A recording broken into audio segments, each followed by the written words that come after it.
Hi, everyone. How are ya? Great. Good. It's Christmas. My favorite time of the year. Okay. All right. Me.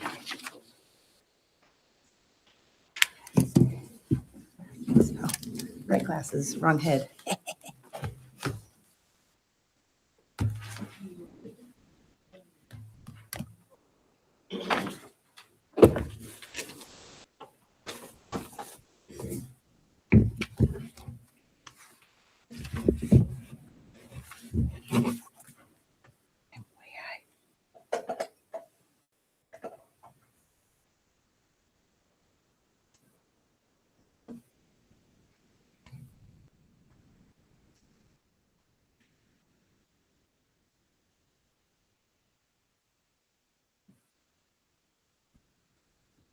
Yep. You're ready to go. Good morning. I'd like to call the meeting to order. Please stand for the Pledge of Allegiance. Oh, wait. We don't have enough people. Everybody sit down for it. We could say the Pledge of Allegiance, though. No, I don't think they can start the meeting until. Yeah. I mean, I don't know. You're older than I am, much wiser. You're that. I said you're older than me, much wiser. I don't know about that. Maybe older.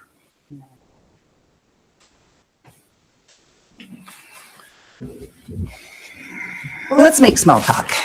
Is everybody ready for the holiday?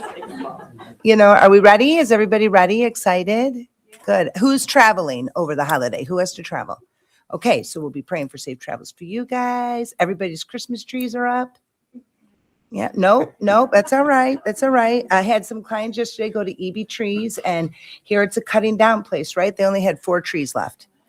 Yeah, is that crazy? So then I love the Google, and I was like, oh, I sent one to Napanee to Flickingers, one went to Grape Road. Everybody found trees. By 6 o'clock, I got some texts. People had trees. It was good. So yeah. So, and I can't sit in silence, you guys. I'm sorry. I'm a hairdresser and also a pretend talk show host. We are in a quorum. Let's go. All right. Good morning. Eric, you Morning. saved the day because I was about to throw down my own talk show. Oh, well, here we go. Saved everybody. Good morning, everyone. Daisy said she's running a few minutes late, but we can go ahead and proceed this morning. Good morning. I'd like to call the meeting to order. Please rise for the Pledge of Allegiance. I pledge allegiance to the flag of the United States.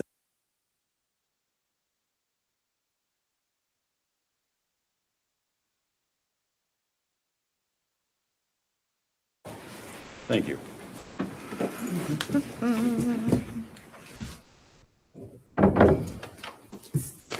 Yeah, Elkhart promise.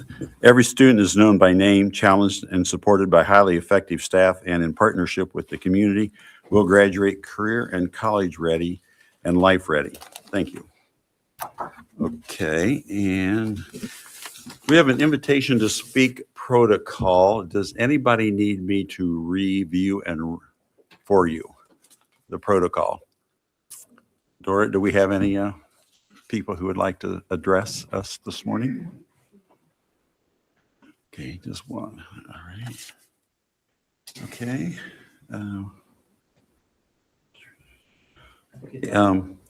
Mr. Spellbring, please.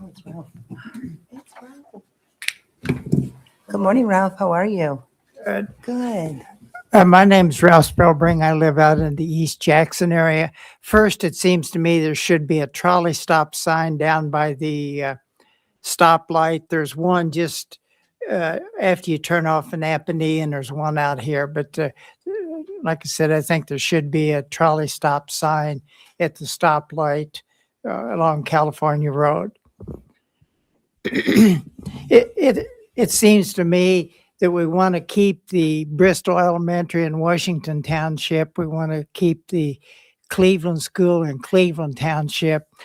That means that Eastwood and Mary Feaser would be candidates to be closed, in my opinion. Michigan in 1989 had a referendum with 2 proposals on school funding.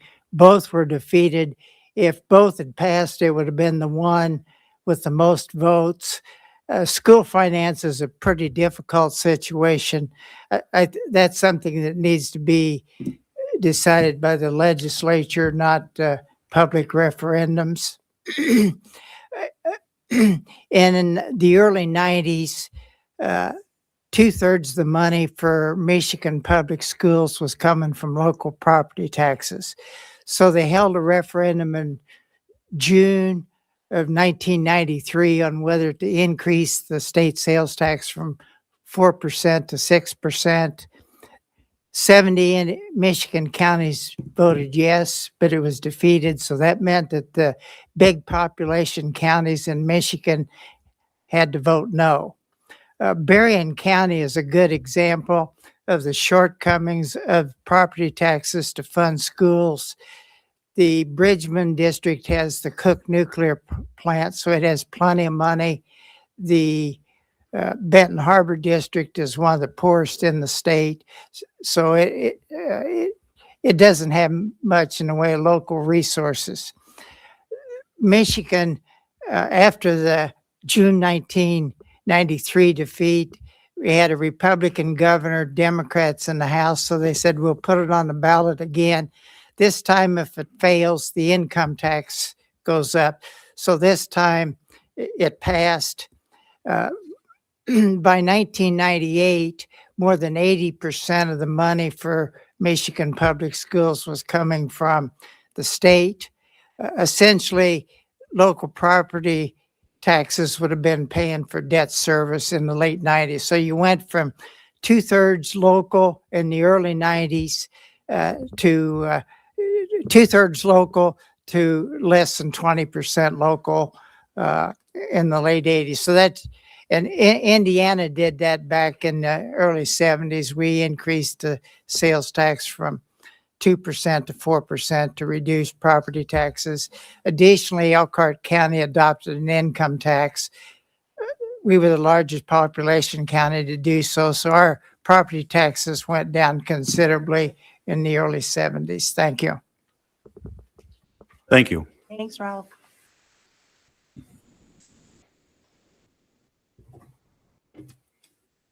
Consent items. Do I have a motion? Do I have a second? Second. Okay, good. Kelly, are there any gifts? Yes, we do have a gift. We have from the Elkhart Education Foundation, we have a $1,000 donation for our JROTC. So that is going to be used for like their ball, their competition, supplies, snacks, anything that they need. So thank you, Elkhart Education Foundation, for that beautiful donation. That's it. Does the board have any other comments on the consent items? Anybody else? Good. All in favor, say aye. Aye. Those opposed?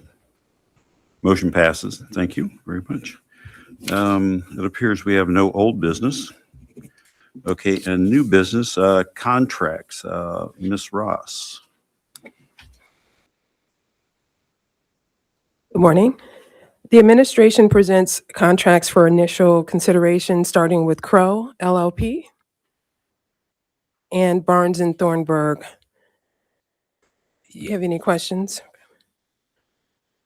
Crow would be related to the WVPE audit, and Barnes and Thornburg will be related to our bond issues. Thank you. Mr. Thorne. Good morning, Vice President Weaver, members of the board, Dr. Huff. This morning, the administration is presenting for preliminary consideration proposed agreements with the University of Notre Dame, professional benefits administrators, and the city of Elkhart. Are there any questions from the board? Good, thank you. Ms. Lozano? Thank you. Good morning, Vice President Weaver, members of the board, Dr. Huff. The administration presents for initial consideration the contract with All One Health. Any questions from the board? Okay, thank you. Thank you. Ms. Brander? Good morning. The administration present this contract for initial consideration, Soliant Health to add school psychology services. Any questions from the board? Okay, seeing none, and apparently we don't have to vote on that. Okay, thank you very much. And Dr. Rausch?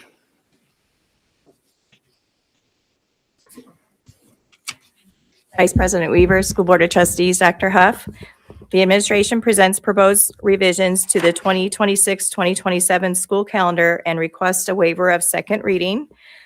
The change came from Memorial Day is not on May 24th, 2027. It's actually on May 31st, 2027. We also have 3 built-in asynchronous days and then a built-in snow day. And that built-in snow day would be used if for some reason we called off school and we could not do asynchronous or synchronous, then students would come in person on that March 26th date. If we don't need to use it, then we would not be in school on that day. Do I have a motion? Do I have a second? Second. Thank you. Any comments from the board or questions? Any comments, questions from the audience? Okay, seeing none. Okay, all in favor, say aye. Aye. All in favor, all opposed, say no. Motion passes. Thank you. Mr. Smith, recommendation for award for the fuel contracts.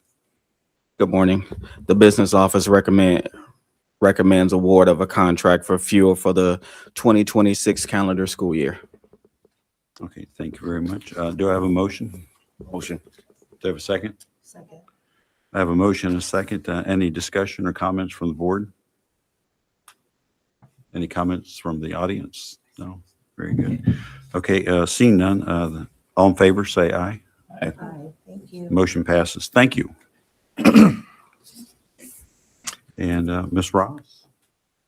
Thank you. I'm here to propose a resolution for transfer of appropriations as we close out the budget for the 2025 school year.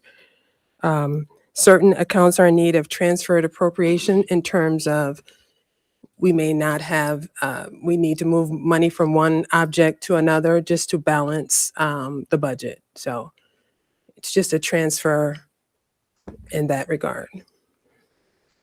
Do I have a motion? Motion. Have a second? Second. I have a motion and a second. Any comments for questions from the board? Seeing none. All in favor of the motion, say aye. Aye. All opposed? Hearing none, the motion is passed. Thank you very much. And also right on to the finance report. Yes, thank you. Great. So we have here our monthly financial update. I'm presenting the financials for November 2025. Here, I'd like to start with the education fund. Here's our budget. As I've presented this recently, you'll see we have 3 columns here that itemize our receipts. In the first column, our expenses, and we're getting down to the projected ending cash balance is what I want you to see. So if you take a look at the 1782 budget, as you've seen, this is the budget we started the school year with, what we anticipated. And if you would draw your attention to the third column, the adjusted budget, a few adjustments since the previous update, local revenue sources slightly down, state sources slightly down, but we still are anticipating total receipts about 93 million for this school year. Just a reminder, that's a $6 million revenue reduction from our 1782 notice. And jumping on down to our transfers to operations, just a reminder that we are decreasing those to balance the revenue reduction. And getting down to our projected ending cash balance, this takes us through December. We're looking at a cash balance of about 1.5 million in the education fund. But just a reminder, our goal is to transfer a total of 3 million to the operations fund. So 1 million will be transferred to the operations fund, ending with our cash balance of about 500,000 in the education fund. And just a reminder here, I have circled that 92 million in the middle column is our appropriations, our authority to spend up to 92 million this year.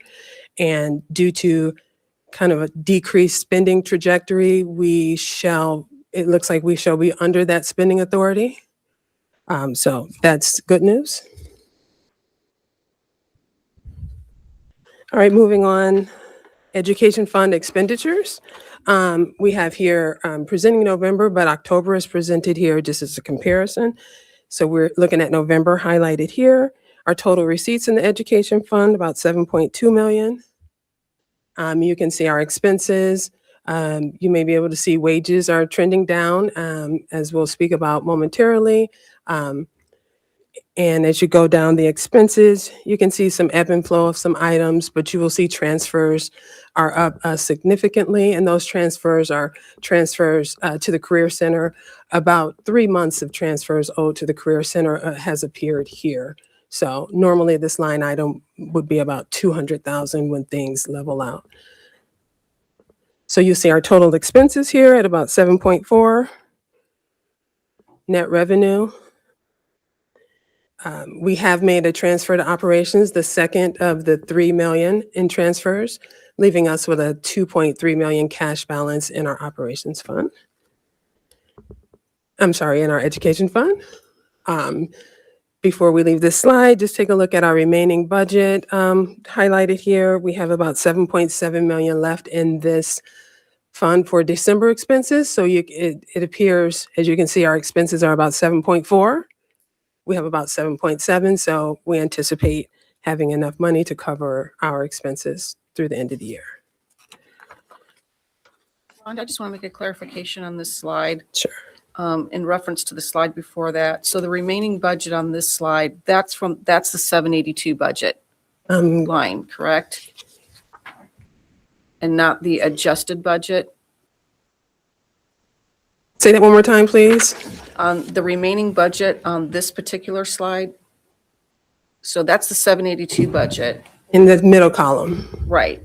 On the next slide, under your remaining budget, that's using the 782 budget. It's not using your adjusted budget. Well, we didn't adjust the expenses, we adjusted the revenue. Right, that was my point. So the remaining budget on this slide is showing 13 million remaining, but that's based off of the 782, correct? And we're not going to be receiving 6 million. So the remaining budget, if we're looking at based on our adjusted budget, is going to be about 7.3 million left. See what I'm saying? Not quite, but just to clarify, on this slide, we didn't adjust expenses. So what we did was adjusted the transfers primarily. We did not adjust the expenses for the education fund. We adjusted revenue and said, hey, we won't be able to make those transfers over to operations. So this is pretty much as is. The expenses, we didn't adjust from the 1782. Right, but the revenue, we did adjust. Correct.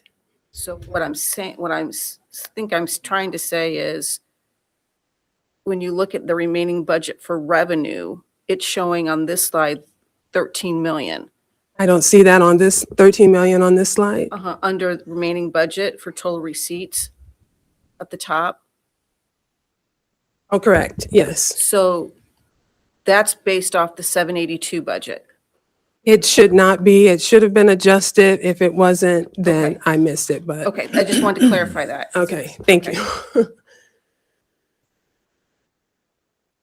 Any other questions? Well, oh yeah, any other questions? Because I still have operations left. Oh, okay. Sure. Okay, let's see. Sorry about that. Okay, so looking at our education fund, taking a step back as we're closing out the year, we can see the proportion of wages and benefits that are spent, and that's 93%. I know you've heard a higher number, but two things to add. Wages and benefits have been trending down. And also you'll see that purple slice in that pie, the transfers were not included. So that's taking up about 3% of expenses that were not factored before. So you may have heard like about 96, 97% of wages and benefits were the portion of the operation education fund. It is closer to 93. But the point I'd like to make here is, as we close out the year on that first bullet, 86 million of our 92 million was spent on wages and benefits, and 7% for other items. So curriculum, supplies, professional services, these all benefit the classroom. So out of the education fund, 6 million went to these items. With that being said, the point is that the savings that we must accomplish must come from wages and benefits. You already see the other items are a smaller portion of the education fund, right? Curriculum, supplies, just 7%. The savings have to come from wages and benefits. With that said, we are looking at to be in budget for 2026 school year, our wages and benefits would have to be about 70 million. As you see here, we spent 86 this year. We have a $16 million budget gap.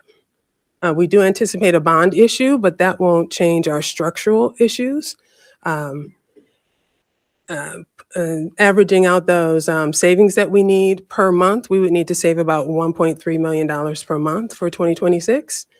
And we've already started some of these savings initiatives, but I just wanted to share with you the scope of our challenge.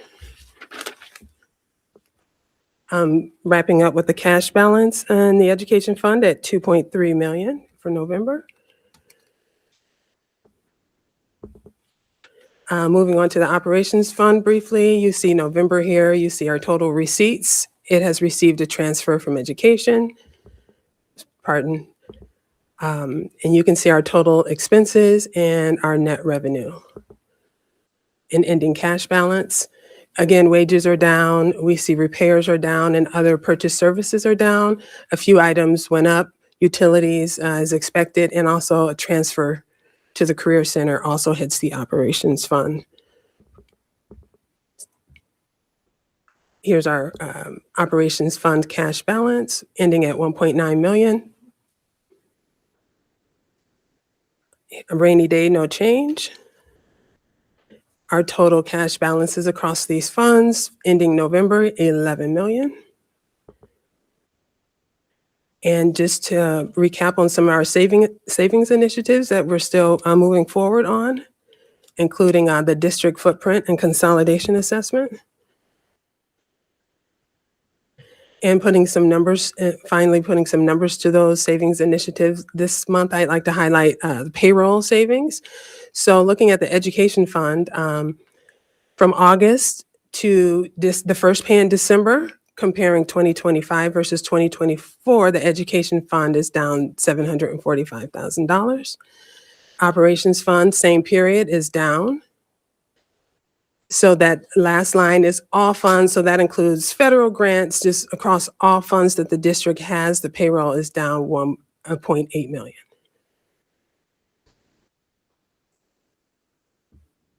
And that concludes our finance update.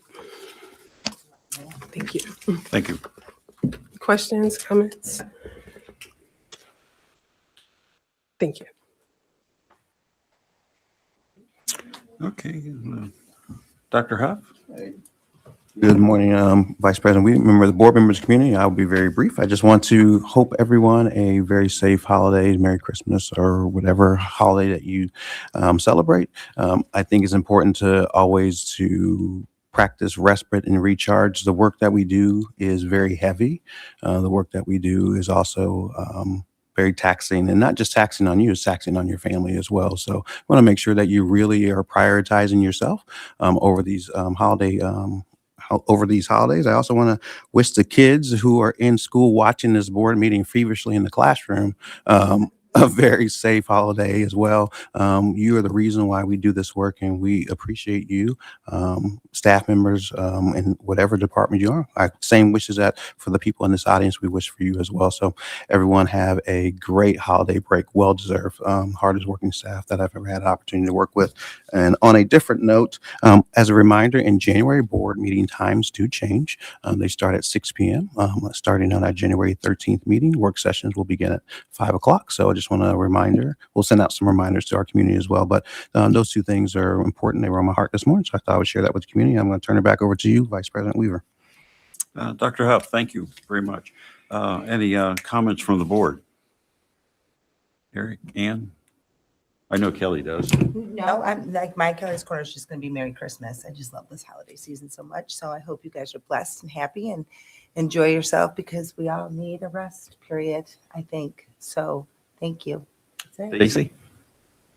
Good morning. Also, I didn't say it before, but it was actually Eastwood, the elementary school, that won the basketball championship for elementary. So hopefully they send you something, Wendy, because they did a really cool championship march. But I didn't want to like say it if they were going to send you something, but that is who won the basketball.